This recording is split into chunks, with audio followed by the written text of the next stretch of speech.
Hello Capricorn, welcome to the Plaid Sheep Oracle. For this round of readings, I've been pulling a card from Brian Froud's Faeries Oracle.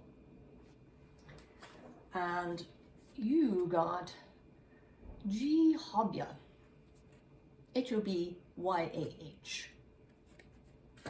And I'm actually going to read a whole section of his. I hope you'll bear with me. He refuses to tell me what the G in his name stands for because, he says, the more we know about him, the less power he has and the harder it is to do his job. This tells you a lot about him. His powers lie in our imaginations and fears, not in the real world, not in any of the real worlds. This is the wicked thing in the closet, who keeps frightened children awake at night with eerie, snuffling, wuffling sounds. But when you turn on the light and open the door, he isn't there. Brian wrote, he exists only through the collection of our fears. The Hobyah thrives on fears, getting stronger and stronger until we face him. He is a sham, a tiny fear blown all out of proportion, and the smallest positive thought will banish him. All of fairyland knows this, and none is afraid of him. His job is to wave our imaginary fears in front of us, making them look as alive and real as he can. He's pretty good at this. The challenge he offers us is to see that certain fears of ours are imaginary, and to distinguish them from things we actually need to be cautious about. In this way, he tries to teach us to look past the fear and see real, true truth, whatever that truth is.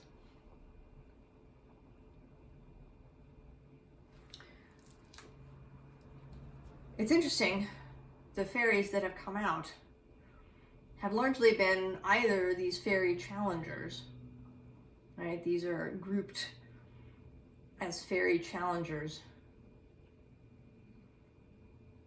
And then on the other end, the sort of ethereal singers and primal forces.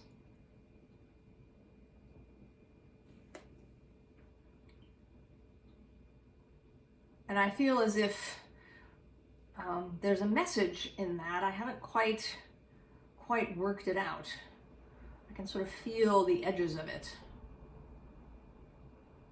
And we'll see, perhaps by the time I get to the last reading in this section, it will be clear to me.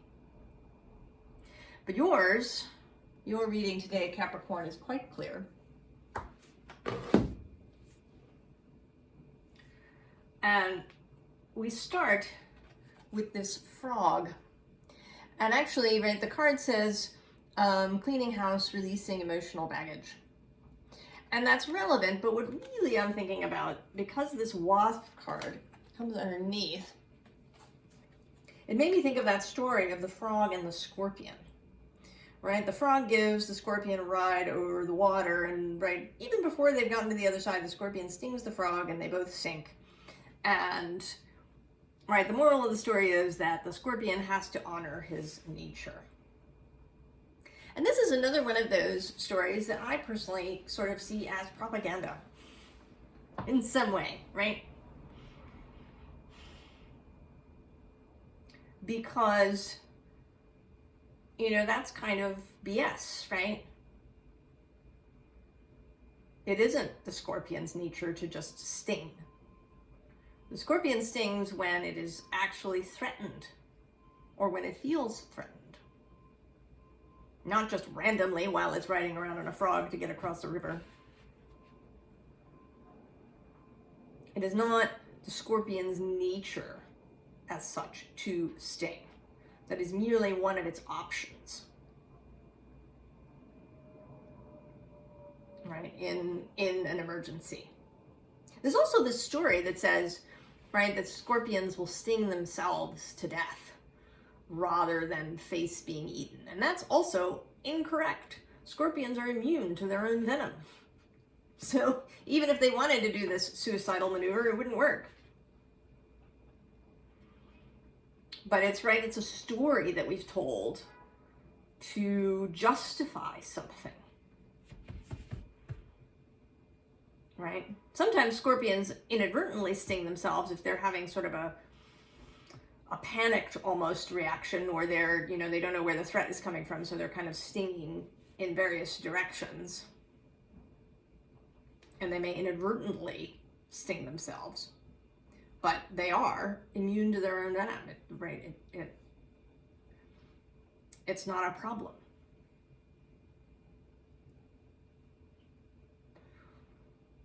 So I kind of want to say, what stories have you been telling yourself to restrict yourself?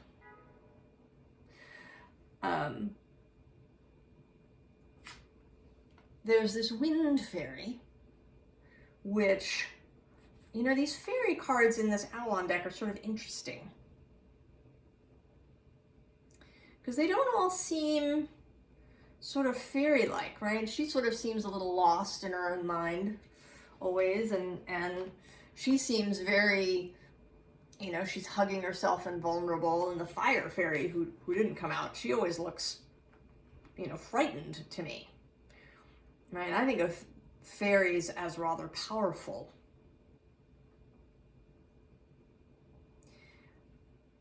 And I kind of want to say that you've been telling yourself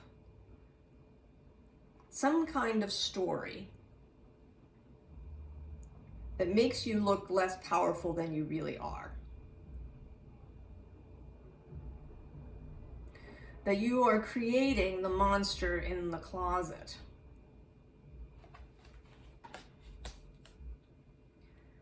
Creating restriction for yourself, creating a story about your true nature, right? You know, and I don't know if it has to do with your, you know, the sort of Capricorn story of being responsible, or being, you know, that you have to be disciplined and organized and earthy, that you have to always do the practical thing. Or if it's, right, it could be something else entirely. It could be some other aspect of yourself. Maybe, you know, maybe it's about your age, or your sex, or, you know, who you were in your family, right? Were you the smart one, or the pretty one, or the funny one? And that you have to, right, that you have to somehow be loyal to this, right? There is that aspect, right? Capricorn is a sign certainly of loyalty. But, right, we don't have to be loyal to everything. Some things we don't deserve our loyalty, or don't, even taking away that thought, right, that deserve word, which actually I don't like very much. But some things simply don't, you know, they don't need. It's, right, loyalty, you know, loyalty to your own code, right, to your own integrity. Right, these things are important, right? To be loyal to keeping your integrity. But that, right, that isn't a restriction. To keep your integrity actually opens doors, because you can move forward in an unrestricted way, because you know, right, that you have what it takes to do the right thing.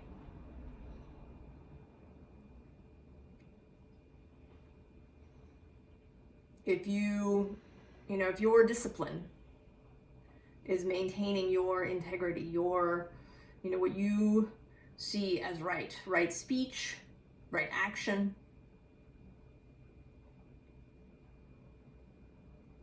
then if you, right, if you say something and you get flack for it, you can stand in confidence, because you know that, you know, that you said it honestly and with respect and with truth. This owl comes next, And actually, interestingly, the two cards here are deception and wisdom, and they come out in that order, which I think is interesting.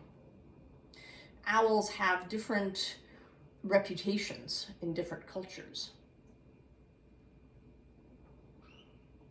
All right, the card of the owl in this deck is 13, which also has different reputations in different cultures.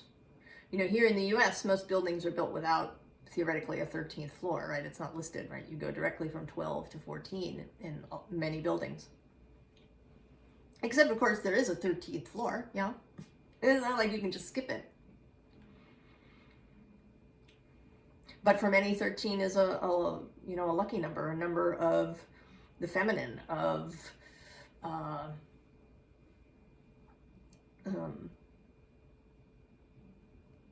these kinds of ideas. So there's a, I don't know, an underlying fear of your own nature, of your own, perhaps, animal self.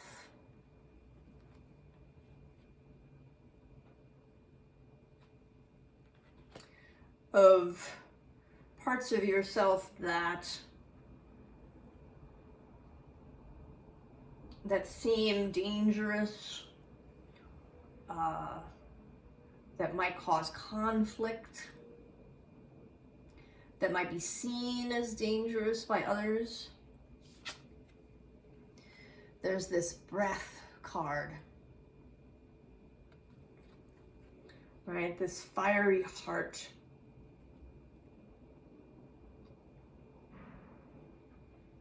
Right, the breath of life. And life can, right, be seen as rather unruly.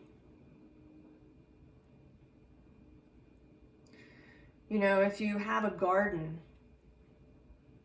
it can, sort of what we think of as overgrow, right? The grass can get really, waist high, and the vines can grow, and, there's this unruly view of life, through a certain civilizational lens.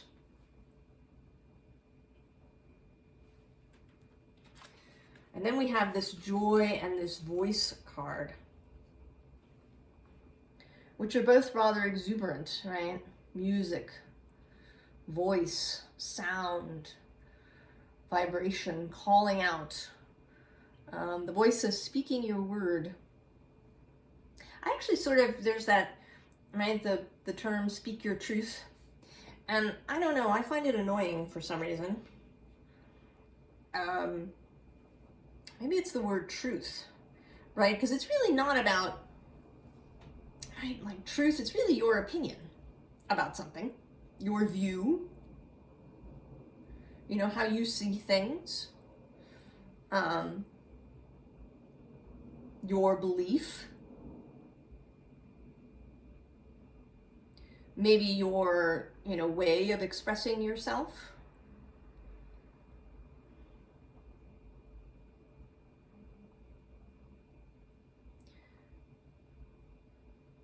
And, as we grow up, we learn, we don't have to do that everywhere,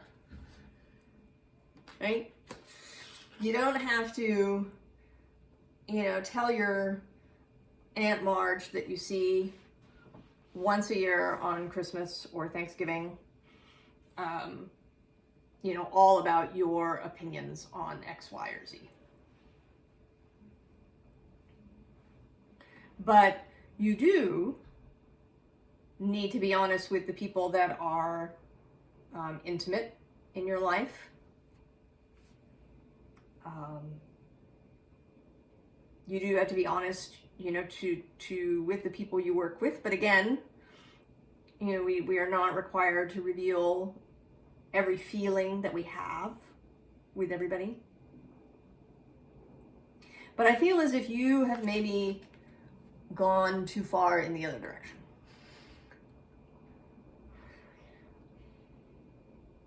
that you've really been restricting some aspect of yourself. And I know that in your readings we've been talking about, right, this nature of Capricorn as sea goat and this mystic watery thing. But I sort of feel like it's not even so much that,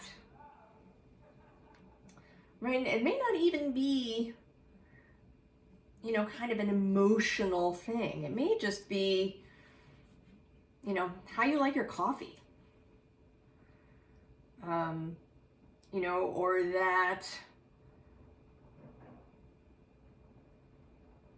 you know, someone, you know, always wants to, right, people bring you to their group lunch all the time, when really what you would like is to have a quiet lunch by yourself somewhere.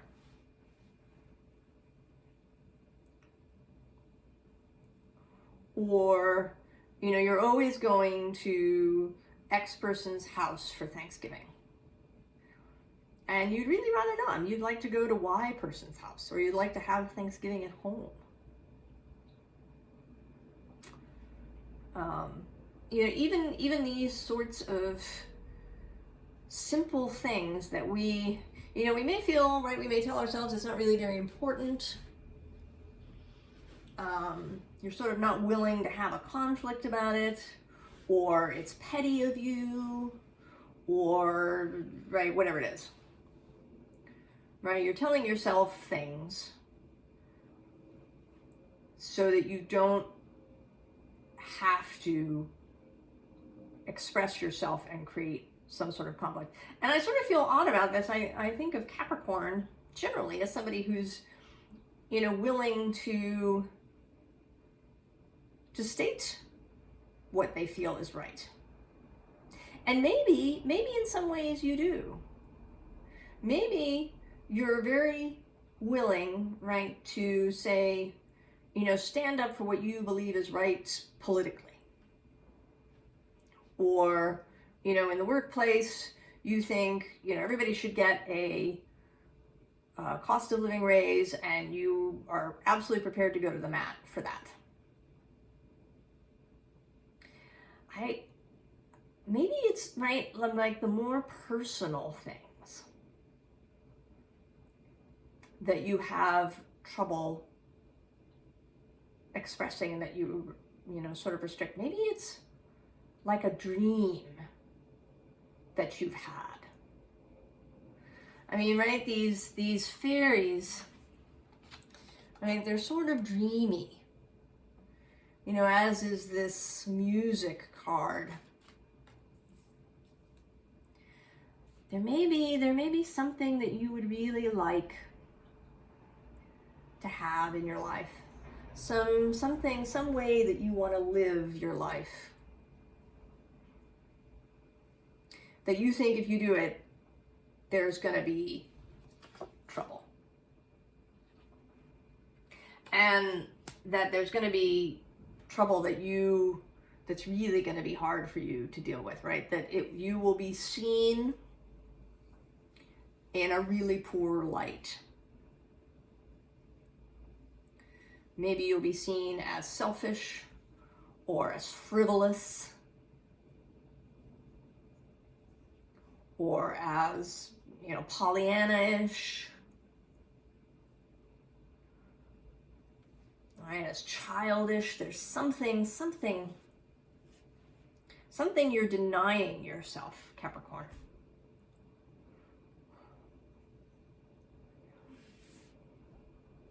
And there's this King of Swords, and he looks very on guard to me today, right? Like he's staring straight ahead. He's got this sword at the ready to chop anything that moves. And he's kind of, underneath him is this Psyche chariot card. And Psyche is a romantic figure, actually. I mean, we turned the word into ourselves, our psyche. But Psyche, the character in myth, right, who is the lover of Eros, she's a romantic figure, right? A figure of love and romance and story. And this Page of Wands here coming out, followed by this Five of Cups. It's one of my favorite Five of Cups, actually. This bird being released. Right? These cups that are closed, sealed up. Like dreams that have been sealed up. And one of them has been released by this page, this Lady of Wands. She's brought her torch and she's released this dream. And the possible results of this dream are really pretty great. There's you, Capricorn, standing on these 9 cups. Right? Feeling good, right? Supported. That you are supported by your dreams, right? The 9 of Cups is traditionally the wish fulfillment card. And I feel like here's the wish for you to be fully yourself. Even if that includes, you know, some sort of Ace of Cups, or rather, Page of Cups, Page of Wands, fun, frivolous energy. That you allow yourself to dream and to have those dreams, whatever they may be. I mean, they might even objectively, right? If you told somebody that you had these dreams, they might say, oh, that's awesome, you should do it. They might not even see them as frivolous, right? It could all be, right, all in your own head, right? Your own fears, the monster in the closet. And then there's this lovely King of Cups with his heart in the cup.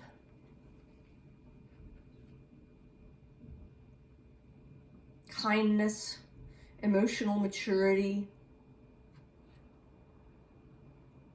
You know, and again, right, this doesn't need, right, this doesn't mean,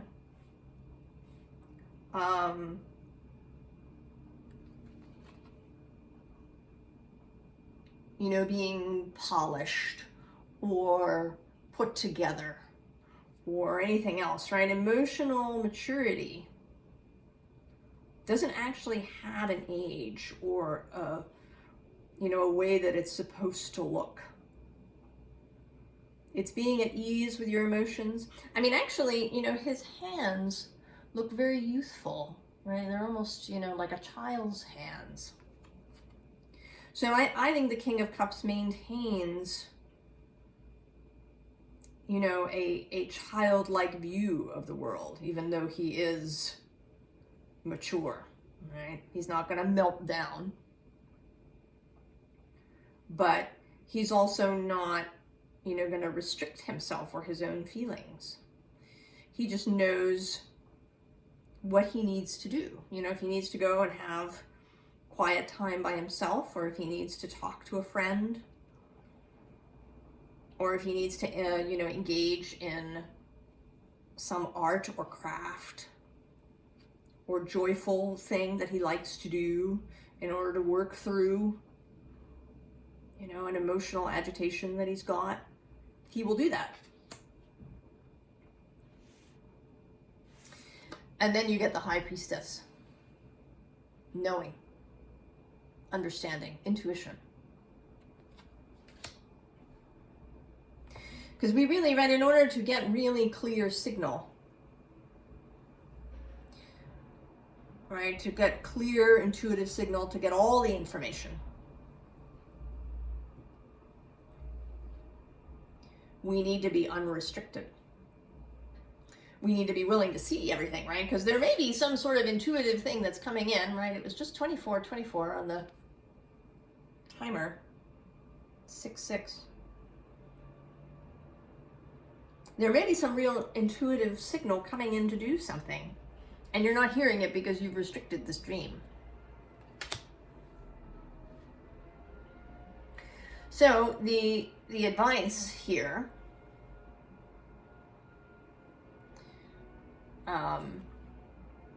the underlying is this Eight of Pentacles, right? Which is certainly a very Capricorn-y sort of card. And, right, the important thing here now, right, is joy, right? To not force yourself into some sort of work because you think you're supposed to and you think it'll keep you safe from the monster in the closet.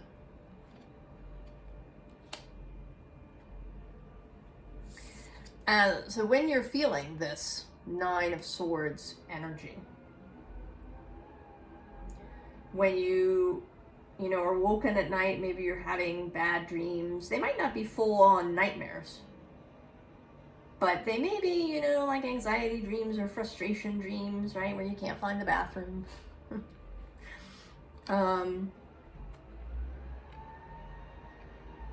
You may just find yourself really wakeful at night, or even during the day. Ooh.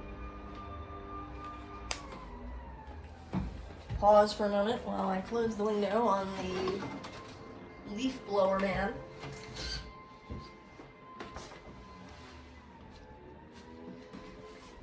The super in the building across the street loves his leaf blower. So when you're feeling this way, right, Page of Cups, right? This is, right, the positive, happy, joyous thought to banish this fear.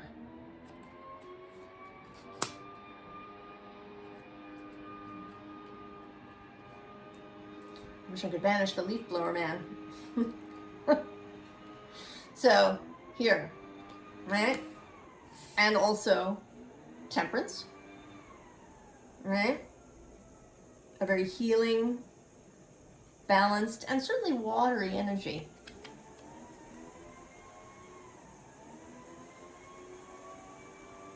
Right? Able to, kind of this frog, right? The advantage the frog has is that he is equally at home on land as he is in the water, right? Amphibious. And Temperance here is, right, 1 foot in the water, 1 foot on land. So finding your own inner emotional balance, and then we end with the Nine of Cups. Satisfaction. Satisfaction with yourself,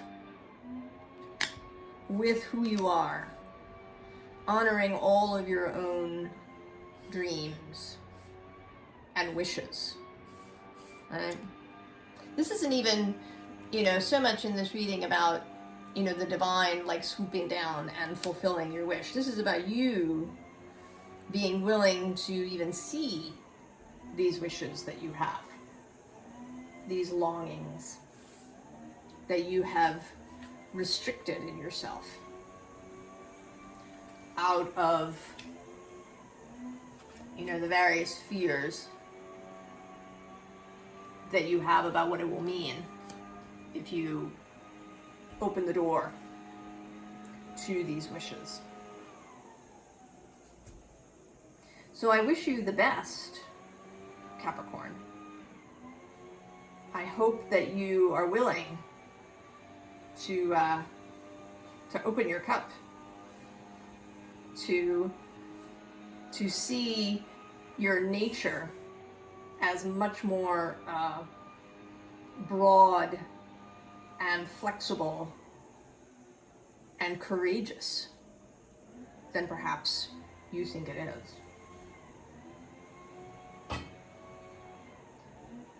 I will see you next time. So long, Capricorn.